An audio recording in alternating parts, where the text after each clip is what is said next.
This YouTube channel does not promote any violent, harmful, or illegal activities. All content provided by this channel is meant for an educational purpose only.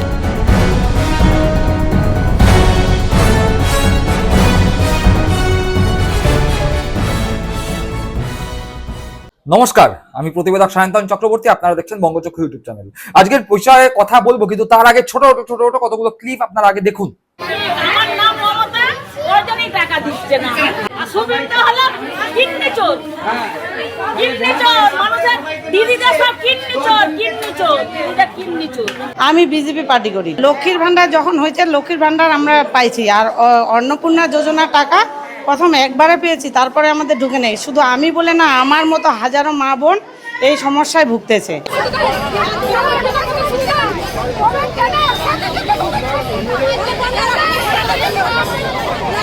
পাচ্ছিনি, ঘরে ঝগড়া অশান্তি হচ্ছে, তার জন্য এসেছি BDO office.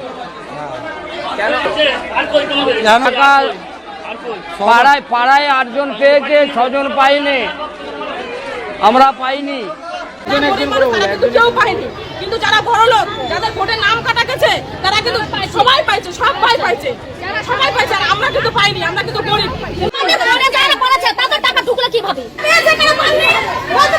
অন্নপূর্ণার টাকা না পেয়ে বারাসাত 1 নম্বর ব্লকে মহিলাদের তুমুল বিক্ষোভ। সামলাতে নামলো কেন্দ্রীয় বাহিনী ও পুলিশ। আমরা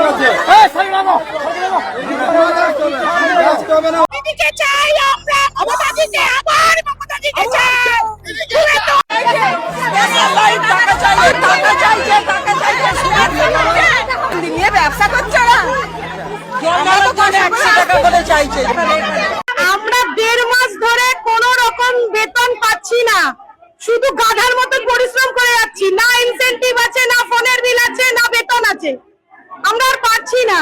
দেয়ালে আমাদের পিঠ থেকে আছে। ভান্ডারের টাকা মেলেনি, অন্নপূর্ণা ভান্ডারের টাকা না মেলায় হাবড়া পৌরসভা ভাঙচুর করলো মহিলারা। অন্নপূর্ণা ভান্ডারের টাকা মেলেনি, ক্ষোভে ফুঁসছে একাধিক মহিলা।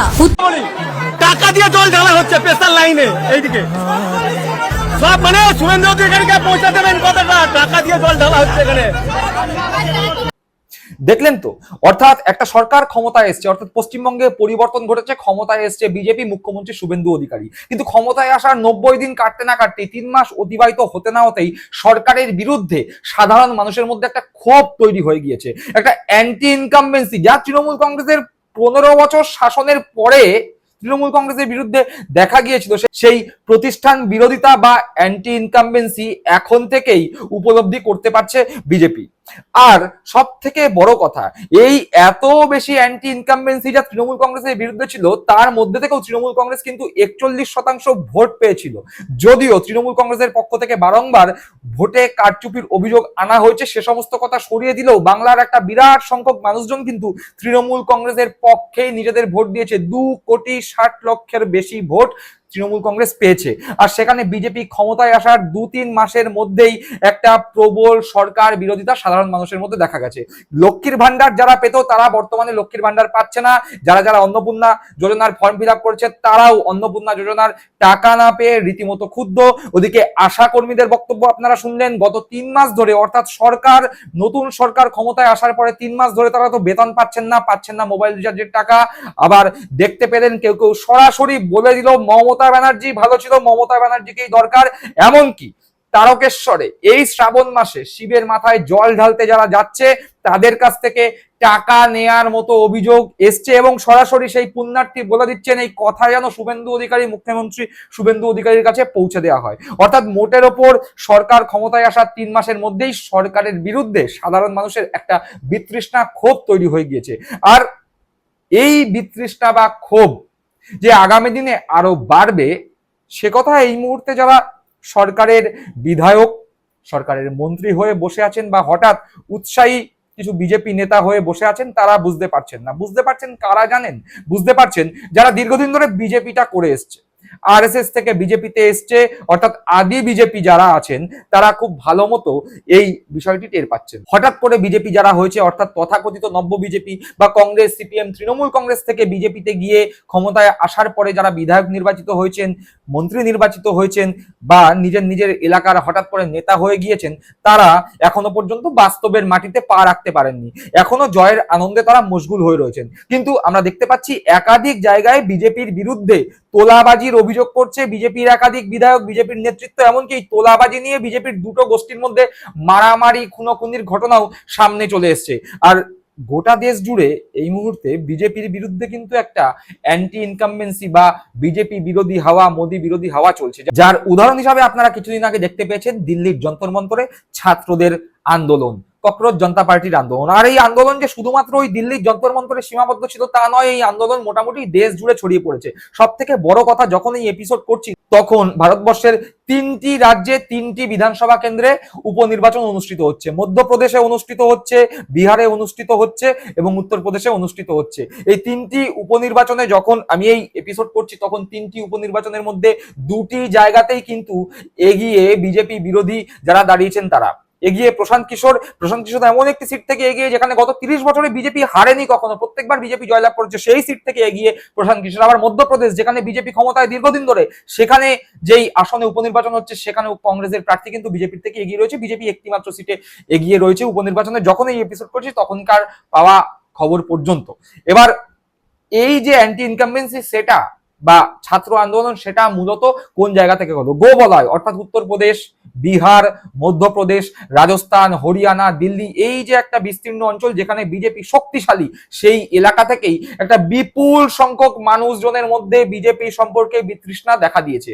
আর দক্ষিণ ভারতে এমনি বিজেপি নড়বড়ে, মহারাষ্ট্র থেকে শুরু করে কেরালা, কর্ণাটক, এখানে বিজেপি হয় কোথাও সবেমাত্র ক্ষমতায় এসছে বা নিজেদের ঘর গোছানোর কাজ করছে, কিন্তু সেই অর্থে বিজেপি যে খুব ভালো অবস্থায় দক্ষিণ ভারতে রয়েছে তা নয়। সুতরাং গোটা দেশ জুড়ে বিজেপির বিরুদ্ধে কিন্তু একটা প্রবল হাওয়া চলছে। যেই প্রবল হাওয়ার সম্মুখীন হয়ে আগামী 2029 সালে বিজেপি পুনরায় ক্ষমতায় আসবে কিনা সে নিয়ে বিজেপির অভ্যন্তরেই অত্যন্ত চিন্তা রয়েছে। ইতিমধ্যে আমরা দেখতে পেয়েছি যে নরেন্দ্র মোদী সাংবাদিকদের সম্মুখীন হন না, সেই নরেন্দ্র মোদী ছাত্র আন্দোলনের চাপের বশবর্তী হয়ে ধর্মেন্দ্র প্রধানের ইস্তফা পর্যন্ত দিতে হয়েছে নরেন্দ্র মোদীর দলকে।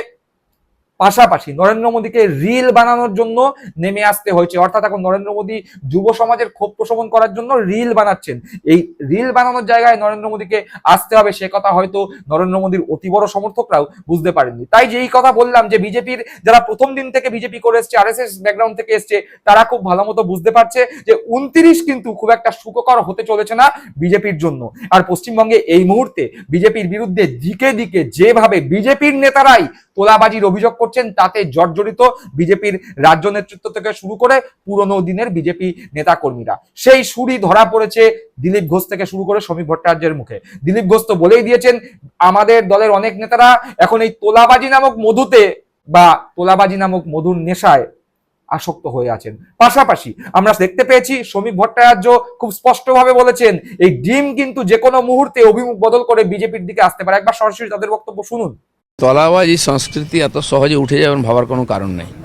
পুলিশকেও বলা হয়েছে এরকম কমপ্লেন এলে তাদেরকে অ্যারেস্ট করা, ব্যবস্থা নেওয়া, এবং সেই তোলাবাজরাই আমাদের অনেক লোকের সঙ্গে চিপকে গেছে। আমাদের বহু নেতা আছেন যারা নূতন এই মধুতে আসক্ত হয়ে যাচ্ছেন, কিন্তু পার্টিও নজর রেখেছে, চেষ্টা করছে এগুলোকে অ্যাভয়েড করতে। পার্টির মধ্যে আলোচনাও হচ্ছে, আর এরা খুব ঘনিষ্ঠ হয়ে গেছে। এখন এই যারা দুর্বৃত্ত ছিল, মানুষকে কষ্ট দিয়েছে, লুট করেছে, তারা আসার চেষ্টা করছে আমাদের লোকের কাছে। তো আমার মনে হয় যে বিজেপি নজর রেখেছে এবং মানুষ যে উদ্দেশ্য নিয়ে পরিবর্তন করছে সেটা যেন ভুলে না যাই আমরা। আমাদের প্রত্যেকের দায়িত্ব এইসব লোক থেকে দূরে থাকা এবং এদের অন্যায়ের বিচার করা।